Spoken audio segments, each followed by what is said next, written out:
Chapter 17. Gairah sang CEO dingin. Setelah mendapatkan izin dari orang tuanya, Anggun mengirim chat di grup chat rempong. Anggun, Assalamualaikum, ada penghuninya enggak? Sinta, Waalaikumsalam, penghuninya lagi bobo FSSG. Anggun, terus yang lagi chat sama gue nih siapa? HD. Sinta, oh yang lagi chat nih demitnya. Anggun, pantesan agak horor gimana gitu. Sisil, udah rame ternyata. Anggun, siapa bilang rame, orang sepi kayak di kuburan gini kok. Sinta, kemana aja Sil? Sisil, abis dari kamar mandi. Anggun, oh iya guys gue diizinin sama bokap tinggal di apartemen. Sinta dan Sisil, asyik dong Gun. Sisil, jadi kapan kita bakal pindah? Anggun, gue sih ngikut aja. Sinta, gimana kalau lusa? Anggun dan Sisil, oke. Anggun, kalau gitu bobo yuk, besok udah mulai kerja bye-bye cantiknya aku. Anggun bangun dari tidurnya dan seperti biasa Anggun ke kamar mandi untuk berwudu, dan melakukan kewajibannya. Setelah melakukan kewajibannya, Anggun turun ke bawah dan menuju dapur untuk membantu Bibik dan mamanya. Sampai di dapur Anggun tidak melihat Bibik maupun mamanya. Aku aja deh yang masak, ucap Anggun. Anggun membersihkan udang dan sayuran, dan menyiapkan bumbu masakannya. Baiklah hari ini aku akan membuat udang saus padang, dan kangkung saus tiram, dengan cekatan Anggun memasak. Non Anggun, maaf ya non Bibik telat bangun, soalnya Bibik lagi nggak enak badan non. Bibik sakit. Udah minum obat? Atau Anggun telpon Kak Ridwan buat periksa Bibik? Nggak usah non Bibik cuma meriang aja. Ya udah Bibik istirahat aja, biar Anggun aja yang masak. Makasih ya non Anggun, mudah-mudahan non selalu diberikan nikmat kesehatan sama Gusti Allah. Amin, terima kasih Bik. Selesai masak Anggun menatanya di meja makan. Wah rajin bener princesnya mama, mama, biasa aja mah. Ini kamu yang masak sayang. Iya mah, soalnya Bibik lagi sakit, Anggun suruh istirahat aja. Bik ijah sakit. Apa mama telpon Ridwan aja ya? Anggun juga udah bilang gitu tadi sama Bibik, tapi kata Bibik dia cuma meriang aja. Oh ya udah kalau gitu. Anggun ke kamar dulu ya mah, mau mandi. Iya sayang. Anggun pun udah bersiap, dengan memakai makeup yang tipis dan sentuhan akhir di bibirnya dengan memakai lipstik warna pink. Setelah selesai Anggun pun turun ke bawah untuk sarapan bareng mama dan papanya, sampai di bawah papa Anggun baru melihat anaknya turun, dengan pakaian rapi ala karyawan kantor. Selamat pagi princesnya papa. Pagi Pak. Anggun yang melihat papanya yang hanya memakai baju santainya pun bertanya. Papa nggak ke kantor? Nggak sayang, hari ini papa mau nganterin princes papa ke tempat kerjanya. Benaran Pak, ucap Anggun dengan senangnya. Iya sayang, ya udah yuk kita sarapan entar princesnya papa telat lagi. Anggun berangkat kerja dulu ya. Assalamualaikum, ucap Anggun mencium tangan mamanya. Hati ya sayang, papa juga jangan ngebut. Siap istriku. Sinta dan Sisil sudah sampai duluan, dan mereka lagi menunggu Anggun. Tidak berapa lama mobil papa Anggun pun nyampe di depan kantor Dwin Pangga Group. Anggun turun dari mobil dan berpamitan sama papanya. Lama amat sih Tuan Putri, nggak takut telat apa? Ucap Sinta. Anggun cuma cengengesan mendengar ucapan Sinta. Mereka bertiga pun masuk ke dalam kantor. Di ruang CEO. Al, apa kamu udah melihat karyawan baru di bagian desain? Belum Van. Emang ada berapa orang Al? 3 orang Van, dengar dari karyawan cowok di sini. Mereka itu cantik di ruang desain. Perhatian semuanya, perkenalkan rekan kerja baru kita Anggun. Sinta, dan Sisil. Selamat bergabung dan selamat bekerja, ucap Gio. Terima kasih Pak, jawab mereka bertiga. Anggun, Sinta dan Sisil pun duduk di kursi mereka masing-masing. Kalian anak baru, panggil Dona. Anggun, Sinta dan Sisil yang lagi fokus bekerja pun tidak mendengar panggilan Dona. Brak, terdengar bunyi meja digebrak. Anggun yang kaget karena mejanya digebrak oleh Dona. Ada apa ya Kak? Tanya Anggun. Kalian bertiga anak baru harus sopan sama gue. Maksud kakak? Tanya Sisil. Kalian harus bersedia jadi pelayan gue. Kenapa kami harus melayani kakak? Ucap Sinta. Karena gue ketuanya di sini, bener nggak guys? Luna sahabat Dona pun mengiyakan ucapan sahabatnya. Kita nggak setuju, ucap Anggun dan kedua sahabatnya. Berani kalian sama kami, ucap Luna. Emang apa yang harus kami takutkan, ucap Anggun. Besar juga nyali lo, ucap Dona. Kalau lo merasa senior seharusnya lo itu memberikan contoh yang baik, buat kita yang karyawan baru, bukan malah menindasnya, dan harus lo tahu kita bukan orang yang bisa io tindas, ucap Anggun. Awas aja kalian nanti, ucap Dona dan gengnya. Waktu pun berlalu dengan cepat, jam makan siang pun tiba. Gun, Sin, kantin yuk, ajak Sisil.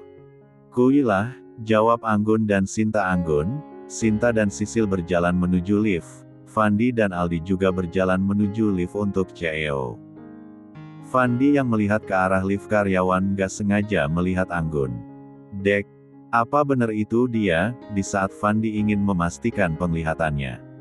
Tiba-tiba, ting. Pintu lift terbuka, Anggun dan kedua sahabatnya pun masuk ke dalam lift. Chapter 18. Anggun dan kedua sahabatnya pun masuk ke dalam lift. Aldi yang mendengar umpatan temannya pun bertanya, lo kenapa Van? Gue kayak melihat Anggun tadi di lift karyawan. Ah ngacok lo. Lagian mau ngapain dia di sini coba? Iya juga sih, mungkin emang gue yang salah lihat kali. Fandi dan Aldi pun masuk ke dalam lift. Sampai di kantin lagi Anggun dan kedua temannya jadi pusat perhatian. Kenapa sih mereka liatin kita gitu banget, ucap Anggun. Iya risih gue jadinya, ucap Sinta. Cuekin aja, anggap aja mereka manekin di mall, ucap Sisil. Mereka pun berjalan untuk ngambil makanan mereka. Gimana Sil, apa udah dapat apartemennya? Tanya Sinta. Udah dong, gue minta papa buat cariin yang dekat sini. Bagus dong, ucap Anggun.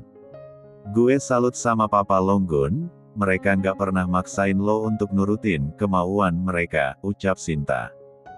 Gue juga bersyukur Sin punya ortu kayak mereka. Apa lo nggak pernah dijodohin gitu Gun, sama anak rekan bisnis papa lo? Tanya Sisil. Enggak sih, karena menurut papa gue kebahagiaan gue lebih dari segalanya, jawab Anggun. Oh so sweet banget si bokap lo, ucap Sisil. Lagian lo ya Sil, anak orang nomor 1 di Asia mah mana perlu itu. Iya juga sih, kan udah berada nomor 1. Anggun dan Sinta cuma menggeleng-gelengkan kepala mereka mendengar omongan Sisil. Waktu istirahat pun selesai. Anggun dan kedua sahabatnya pun sudah kembali bekerja. Brak, tumpukan berkas ditaruh Dona di meja Anggun. Apa ini Kak? Tanya Anggun. Emang lo nggak lihat, kerjain tuh berkas. Maaf Kak, aku nggak bisa, lagian kerjaan aku juga banyak, ucap Anggun. Lo berani ngelawan gue? Bukan gitu Kak, kerjaan aku juga lagi banyak, lagian itu kan tugas kakak, kenapa kakak kasih ke aku? Gue nggak mau tahu, lo harus kerjakan berkas itu. Terserah kakak, ucap Anggun. Dona, apa berkas yang saya kasih ke kamu tadi sudah selesai? Tanya Pak Gio. Belum Pak, jawab Dona. Terus ngapain aja kerja kamu dari tadi? Saya nggak mau tahu, saya beri kamu waktu 1 jam untuk mengerjakannya, dan antarkan ke ruangan saya. Mengerti? Mengerti Pak, jawab Donna. Anggun dan kedua temannya pun tersenyum melihat Donna yang kenak marah. Donna yang melihat Anggun dan kedua temannya tersenyum pun, mengepalkan tangannya, awas kalian. Jam sudah menunjukkan pukul 4 sore, Anggun dan kedua temannya pun bersiap untuk pulang. Gun iyo pulang sama siapa? Tanya Sisil. Gue dijemput bokap Sil, jawab Anggun. Kalau gitu kita duluan ya, ucap Sinta dan Sisil. Oke, hati-hati di jalan, ucap Anggun pada kedua temannya. Sip, ucap Sinta. Udah 30 menit Anggun menunggu papanya, namun yang ditunggu belum datang. Papa kemana sih? Anggun mencoba menelepon tapi nggak masuk, coba telpon mama dulu. Assalamualaikum sayang, terdengar suara di seberang sana. Waalaikumsalam mah, papa ada di rumah. Papa udah pergi dari tadi sayang, jemput kamu, emang papa belum nyampe sana. Belum mah. Mungkin kejebak macet kali, kan ini udah jam pulang kantor. Mungkin sih mah, ya udah Anggun tutup telponnya dulu ya mah. Assalamualaikum. Waalaikumsalam. Fandi yang baru sampai di lobi kantornya, melihat Anggun. Apa gue salah lihat lagi, ucap Fandi. Fandi mengucek matanya, untuk memastikan apa yang dilihatnya salah, tapi itu tidak sesuai dengan pikirannya. Dia masih melihat Anggun di sana. Fandi mau menghampiri Anggun, tiba-tiba sebuah mobil mewah menghampiri Anggun, dan keluar sosok pria yang sangat Fandi kenal. Om Wiguna. Belum selesai keterkejutannya, Fandi udah disuguhkan dengan pemandangan anak kecil berumur 5 tahun yang memeluk Anggun. Dek, apa itu anaknya Anggun? Chapter 19. Flashback on. Mah, papa jemput princess kita dulu ya, nanti kalau telat jemput entar dia ngomel lagi. Papa jalan dulu mah, assalamualaikum istriku tercinta. Iya Pak, hati-hati di jalan, waalaikumsalam suamiku. Perlahan mobil Wiguna pun meninggalkan rumahnya. Mudah-mudahan gak macet. Tapi keberuntungan tidak memihak kepada Wiguna, karena pertepatan dengan jam pulang kantor jalan pun macet. Lebih baik putar arah aja, Wiguna pun memutar arah jalannya. Di perjalanan Wiguna ingin menelpon anaknya, tiba-tiba ada anak kecil menyeberang jalan. Sontak Wiguna mengerem mendadak mobilnya, alhasil HP yang di tangannya pun jatuh, dan gak bisa hidup lagi. Saat mobilnya sudah berhenti Wiguna turun untuk melihat anak kecil tadi. Kamu gak apa nak?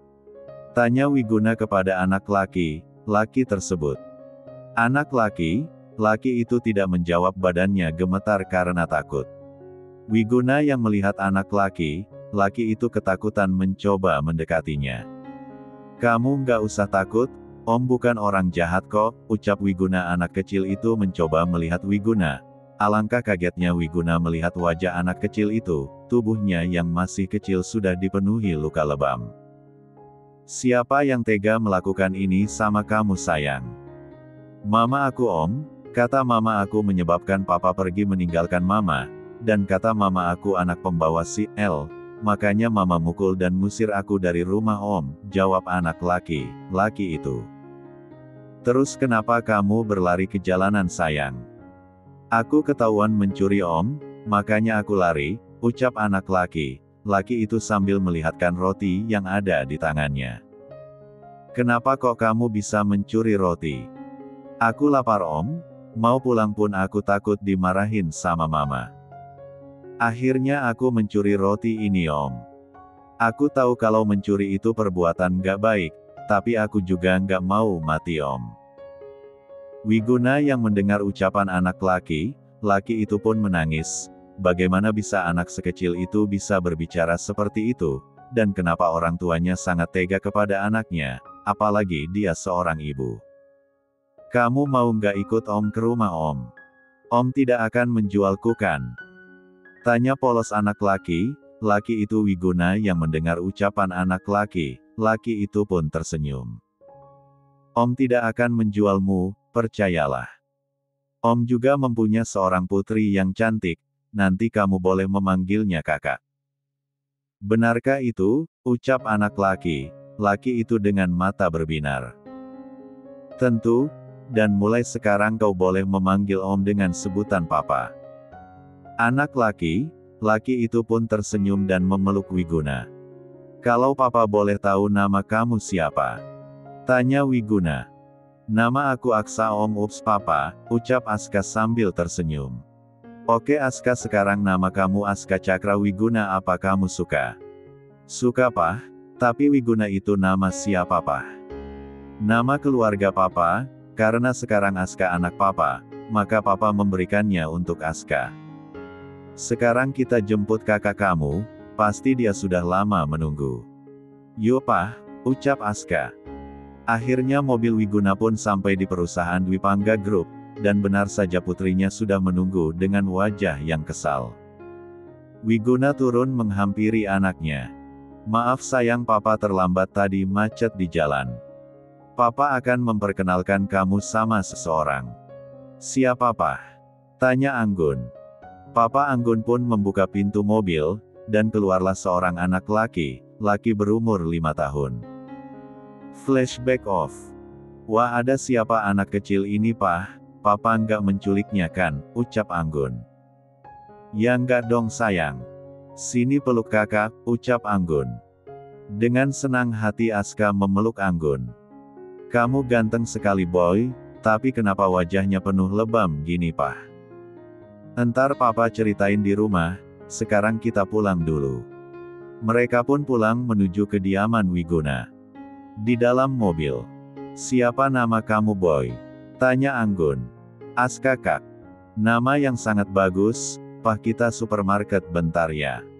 Mau ngapain sayang? Tanya Papa Anggun. Mau beli baju buat Aska Pah. Nggak mungkin kan dia pakai bajunya yang ini terus. Oke, sesuai titah Tuan Putri. Sekarang mobil Wiguna sudah berada di supermarket. Yuk turun kita beli baju dulu, ucap Anggun dengan senang hati. Aska turun dan menggandeng tangan Anggun masuk ke dalam supermarket. Anggun mengambil troli dan Anggun menaruh Aska di atas trolinya. Aska mau beli apa ambil aja ya, ucap Anggun. Oke Kak. Anggun membawa Aska ke tempat makanan, buah, snack, susu, dan terakhir es krim. Nggak terasa troli yang Anggun bawa sudah terisi penuh, dan mereka pun menuju kasir buat membayar barang belanjaan mereka. Akhirnya mobil yang dibawa Wiguna sudah sampai di kediamannya. Assalamualaikum Mah, ucap Anggun. Waalaikumsalam sayang. Mama Anggun yang melihat Pak Ujang membawa beberapa kantong belanjaan. Ya ampun banyak sekali belanjaannya sayang, ucap Mama Anggun. Ya dong Mah, itu kan belanjaan adek. Adek? Maksudnya adek siapa sayang? Anggun nggak lagi sakit kan sayang? Tanya Mama Anggun sambil menaruh punggung tangannya ke kening Anggun. Anggun baik aja Mah. Papa Anggun pun masuk dengan membawa anak laki. Aska sini sayang, kenalin Mah, ini Aska adeknya Anggun. Dek. Jantung Mama Anggun berdetak kencang. Papa kok tega banget sih sama Mama, ucap Mama Anggun dengan mata yang sudah berkaca-kaca. Maksud Mama apa? Papa nggak ngerti. Papa tega bawa anak selingkuhan Papa ke rumah. Wiguna pun tertawa mendengar ucapan istrinya. Kok Papa ketawa sih, ucap Mama Anggun kesal. Siapa yang selingkuh Mama sayang, ucap Wiguna sambil memeluk istrinya. Kalau Papa nggak selingkuh terus anak kecil itu siapa? Yuk duduk dulu, nanti Papa ceritakan. Mereka pun duduk, cepat ceritain ucap Mama Anggun. Papa Anggun pun mulai menceritakan gimana dia menemukan Aska. Setelah mendengar cerita suaminya Mama Anggun pun memeluk Aska. Sekarang Aska nggak perlu sedih lagi, karena mulai sekarang Aska anak Mama. Papa udah menelpon pengacara kita. Udah Mah, Papa udah mengurus semuanya. Aska sudah resmi menjadi anak kita. Terus siapa sekarang nama Aska Pah? Tanya Anggun. Aska Cakra Wiguna, ucap Papa Anggun. Wah nama adek bagus banget. Sekarang adek mandi, biar kakak yang mandiin. Oke, ucap Anggun. Aska sudah besar kak jadi bisa mandi sendiri. Wah ternyata kamu sudah besar boy. Tentu saja, ucap Aska. Cek. Masih kecil ngaku sudah besar, dasar kamu ini ya, ucap Anggun sambil acak rambut Aska. Kakak nanti rambut Aska rusak kakak acak gitu, ucap Aska sambil mengerucutkan bibirnya, menggemaskan sekali kamu boy, ucap Anggun. Sampai di apartemennya, Fandi masih saja memikirkan kejadian yang dilihatnya tadi, tentang anak kecil yang memeluk Anggun tadi. Apa istri Pak Wiguna tahu kalau suaminya punya anak dari wanita lain? Dan kenapa harus Yonggun? Ark, Fandi menarik rambutnya dengan kasar. Ada apa dengan gue?